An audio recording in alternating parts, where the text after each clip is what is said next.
PCRV National Coordinator. Sir, live kayo sa RMNDZ XL Manila. Si Lourdes po ito.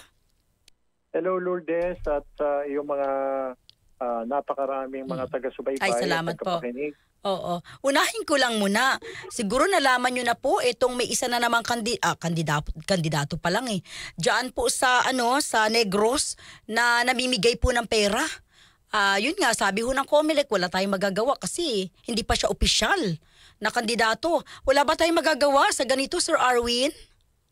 Well, ang magagawa lang natin at saka ganun din ng mga katunggali niya sa posisyon na yon ay magmatsyag na sa hudyat ng official campaign period next week, specifically on March 28, ay hindi na po pwede yung mga ganyan.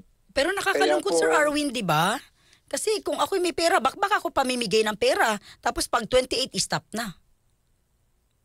Yun nga po yung isa sa mga dapat na binabato natin sa mga tumatakbong mga kongresista at senador, kasi kailangan po talaga ng pag-aamenda po ng ating kasalukuyang batas patungkol sa mga issue, tungkol sa mga pagsasagawa ng mga illegal na pangangampanya o kaya illegal na mga gawain habang hindi pa official campaign period for both national and local position. Kaya kung wala po tayong mga maisasagawa ng mga batas para amenda yung mga kasalukuyan nating pinaiiral na batas tungkol sa halalan, talagang nakakalungkot nga at maybe sa iba nakakagalit.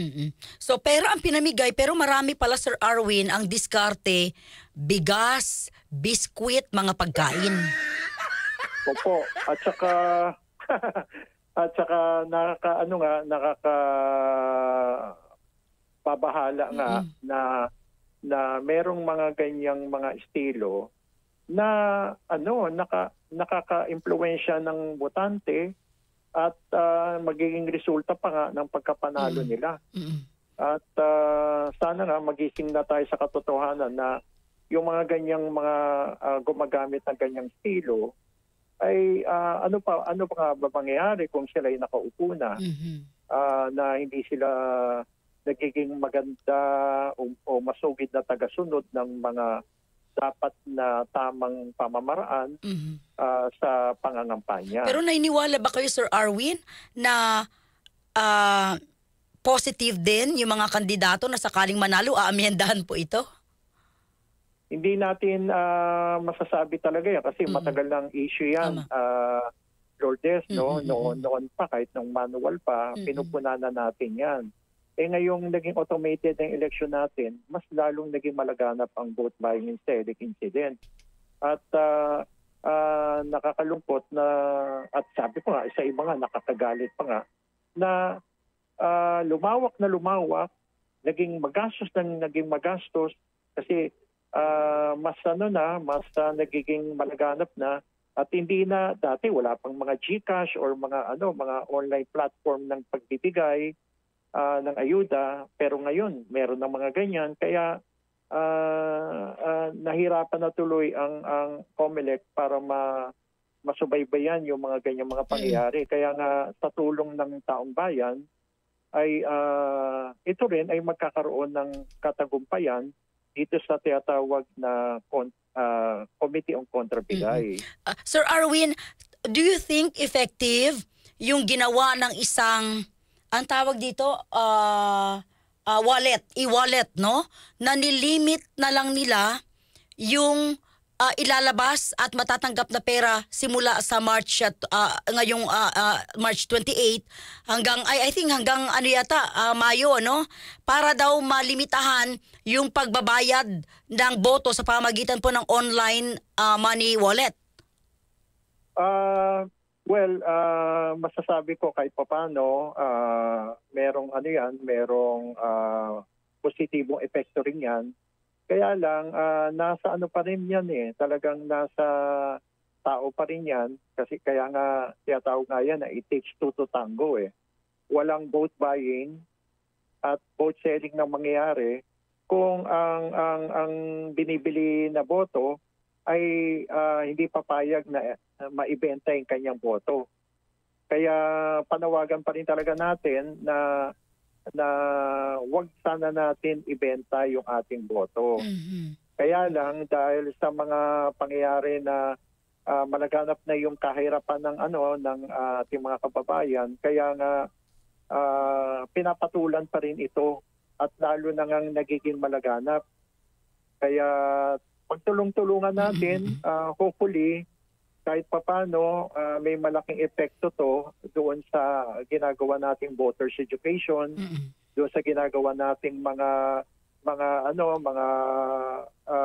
dapat nilang pamantayan sa pagpili ng mga karapat-dapat na kandidato na iboboto nila, both national and local. Okay, linawin ko lang po Sir Arwin, no? Sabi ho ng GCash, pangalanan ko na, nag-set sila ng transaction limits sa magsisimula yan sa May 10 para maiwasan yung unlimited na pagsisend ng pera sa mga gusto mong bumoto sa'yo. Yes, kasi siguro lingid sa kaalaman ng ating mga tagapakinig, mas marami kasi yung lumalabas na pera kapag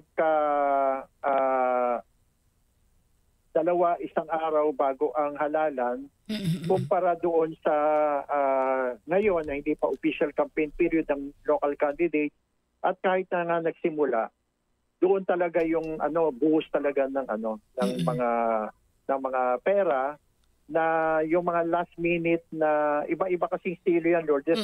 Meron kasi yan yung mga para mailagay ka sa sample ballot, kailangan mong magbayad ng ganito para maisama ka sa listahan.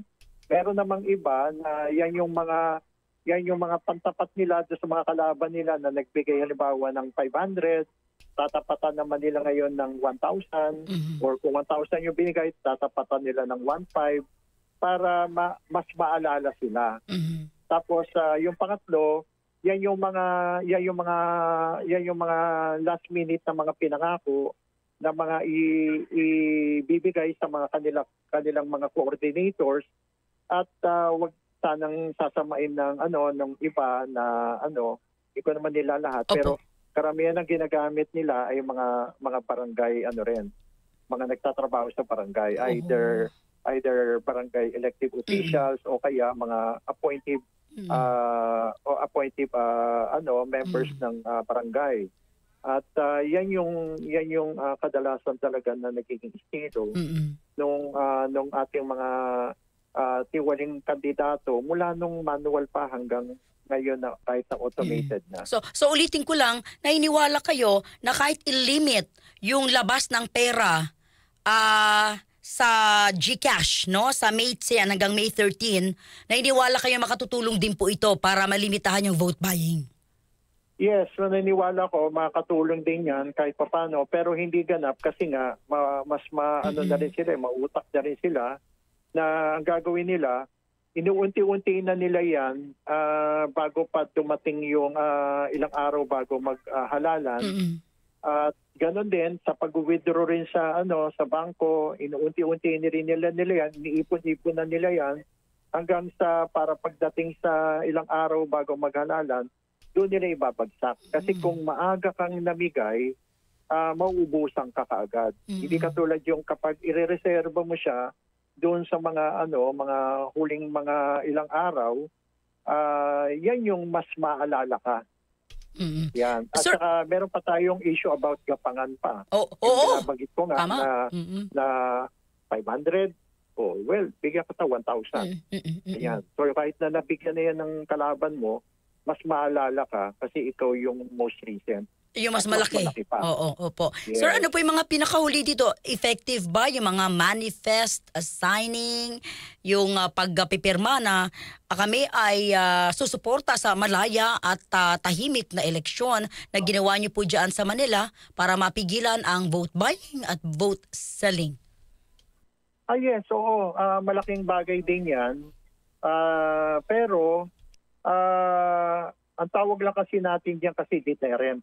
Pero hindi talaga yan talagang masasabi natin na total na solution kasi medyo matagal-tagal na ano ito na labanan to kung tutuusin. Pero maski na yung mga Peace Covenant, Unity Walk, Integrity Pledge at yung mga pagbibigay ng mga do's and don'ts, mga guidelines tungkol sa tamang pangangampanya, tamang pagpoposte ng mga campaign materials, yung Committee on Kontrabigay, at iba-iba pa.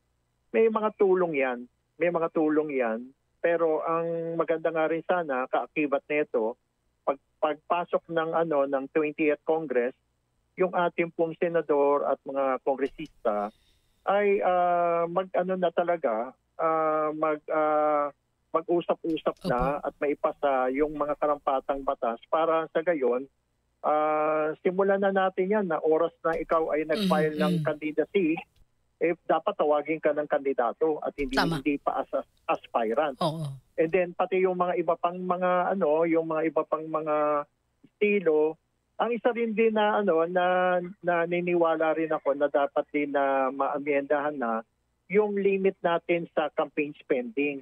Kasi nga hindi na nga rin din niya makatotohanan kasi yung ginagamit natin na batas ay makalumang batas na at hindi na yan akma doon sa totoong actual campaign spending ng isang kandidato, mapalokal man o mapanasyonal. So dapat itaas na rin natin yon ng kahit na bahagya para sa gayon makasabay din yan doon sa yung talagang realistic na paggasta ng isang kandidato. Ikaw ay independyente o kaya merong political party. Sir Arwin, sa Metro Manila muna tayo, no? May mga nakikita ba kayo na medyo mainit etong darating na midterm election sa mga kandidato sa Metro Manila? Well, tatlo kasi yung pamantayan ng COMELEC sa mga ganyang mga usapin. Unang-una, yung peace and order situation. Katulad nga nung galing lang kami doon sa BARM, sa Cotabato, kasama ako doon sa Peace Covenant signing doon, noong isang probinsya na Maguindanao na hinati sa Del Norte at saka Del Sur. At pangalawang pamantayan naman ng COMELEC, yung tinatawag nating intense political rivalry o kaya yung sino ba yung mga pangunahing magtutunggali doon sa mga parehong posisyon. Katulad halimbawa kung pareho silang tumatakbong kongresista sa isang particular distrito o munisipyo o syudad. At kung sa alkalde, ganun din, sino yung mga magtutunggali na ito? Magiging mainitan ba yung labanan nila? And then pangatlo na pamantayan, kung merong mga nangyayaring mga election-related violence. So far naman sa Metro Manila and Harinawa hanggang sa pagtatapos ng ating alalan ay wala tayong mababalitaan na mga election-related violence kumpara doon sa mga nangyari sa BARM at sa ilang parte ng Mindanao. Dito naman sa Metro Manila, wala naman tayong mga ganyan kahit na mga nakarang eleksyon. Pero yung pangalawang sinabi ko, yung intense political rivalry o yung IPR, yan yung isa sa mga tinitignan natin. Ano bang mga syudad dito sa Metro Manila ang merong mga ganyan? Kaya yan, isa rin yan sa mga tinitingnan din ng COMELEC. At ganun din kami sa PPCRB kasi tinitingnan din namin yan para in terms of safety and security rin ng aming pong mga volunteers. Sir Arwin, huling tanong na ho talaga to, no? Okay lang. Nakakaano ho ba? Nakakadagdag ho ba sa isang kandidato kung maganda po yung jingle niya? Sa totoo lang, yes. Kasi lalo na yung kung ikaw ay gagamit ng mga sikat na mga artista, mga awitin, akala ko jingle. Hindi, kung pati artista kakanta, no? Yung singer na sikat yung kakanta.